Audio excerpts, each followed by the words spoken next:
In this video, I'm going to talk about what calories per ounce means and why it's such a big deal. You may not realize how much an impact the calories per ounce of your backpacking food can have on your overall food weight. Those 5,000 calories worth of food in your pack could weigh anywhere from 2 to well over 3 pounds, depending on the food choices. That can quickly add up to several extra pounds over just a few days on trail.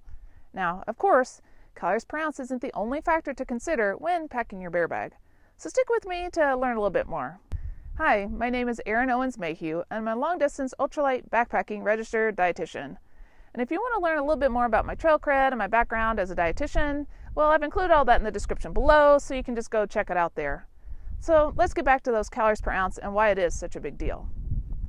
Understanding calories per ounce is a quick way to determine the calorie density of a food. This refers to how many calories are included in each ounce of food weight that you're packing. When planning your meals for the backcountry, you'll want each food to have the highest calories per ounce that you can absolutely find.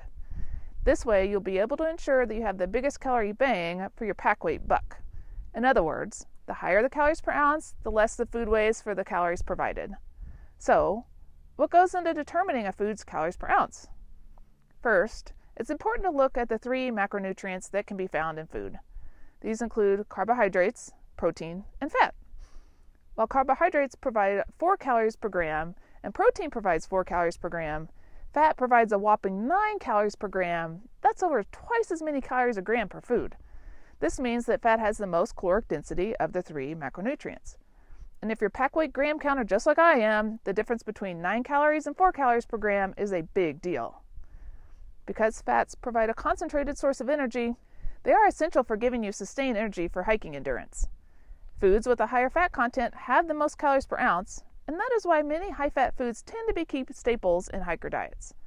However, you still need carbohydrates and protein to fuel your body properly while you're on trail. We can't rely on fats alone. Carbohydrates and protein provide essential vitamins and minerals that fats do not provide. Therefore, calories per ounce isn't the only factor to consider when choosing your backpacking foods. It's also important to consider the fiber content of foods, especially if your diet at home typically includes a variety of fruits and vegetables. It can be quite difficult to eat the same amount of fiber while on trail. Fiber is also important for keeping your blood sugar even keel while you're hiking, but I can talk about that more on another day. Palatability is also another important thing to consider. Sure, food can be nearly 200 calories per ounce, but does it actually taste good, and do you want to eat it day after day? If the food doesn't taste good, it'll just stay in your pack, and that's extra weight that you wouldn't otherwise have to carry.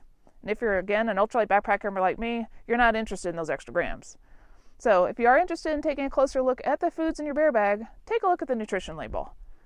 You also need to know the serving size in ounces and the calories per serving.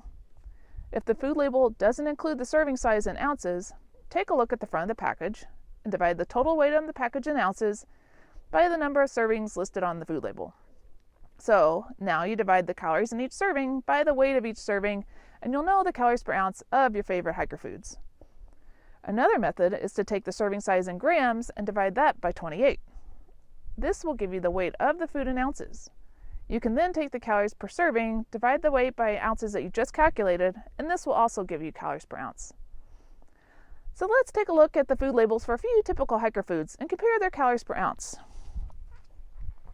Olive oil has 120 calories for each tablespoon, or 15 milliliters, which is also a half an ounce. That means that 2 tablespoons of olive oil provides 240 calories, or 240 calories per ounce. Now let's take a look at the rest of the food label. Olive oil only provides fat. It does not contain carbohydrates or protein. Now look at this packet of tuna. Each packet provides 70 calories per 74 grams, or 2.6 ounces. That means that this packet provides 27 calories per ounce. And if you look at the label a little bit closer, you'll notice it's really only a source of protein and not a source of carbohydrate or fat. Because the tuna has not been dehydrated, the water inside the packet also plays a role in the lower calories. Now, look at these freeze-dried strawberries. They're a great source of carbohydrates, but not a significant source of protein or fat. The half ounce this package provides is a total of 50 calories at 93 calories per ounce. The strawberries are more calorically dense than the tuna because the water's been removed. Now I'm going to look at a few more combination foods that I like to take on trail with me. Combination meaning that they provide all 3 macronutrients, carbohydrates, protein, and fat. Each tortilla in this bag provides 140 calories and 90 calories per ounce. So if you want to compare a tortilla to the tuna, you'd have to have 2 packets of tuna for the same calories as 1 tortilla. Unlike the tuna packets, the tortillas provide that combination of carbs, protein, and fat. Now let's take a look at these chocolate-covered almonds, one of my favorite snacks. These provide 149 calories per ounce. And like the tortillas, you have to consume 2 packets of tuna for the same calories as just a handful of almonds, which is why they're one of my favorite foods, because they're also another source of carbs, protein, and fat. So you can see that calories per ounce and the nutrition content of the food can vary greatly between just some typical hiker foods. Because of this, you should eat a wide variety of foods in order for your diet to include enough nutrition that your hiker body needs. When I'm planning for my backpacking trips, I like to average 150 calories per ounce for my meals and snacks to make sure my pack stays as light as possible. Now this doesn't mean that all of my foods are 150 calories per ounce each. Like the examples I just shared, some of the foods are much lower at 125 calories per ounce, while others might be closer to 200 calories per ounce. This allows for a greater variety of foods and flavors while also meeting my own nutrition goals. I hope this video shed some light on calculating calories per ounce and how it's not the only factor to consider when choosing foods for your adventures. Consuming enough carbohydrates, protein, and fiber is also very important for your performance and recovery.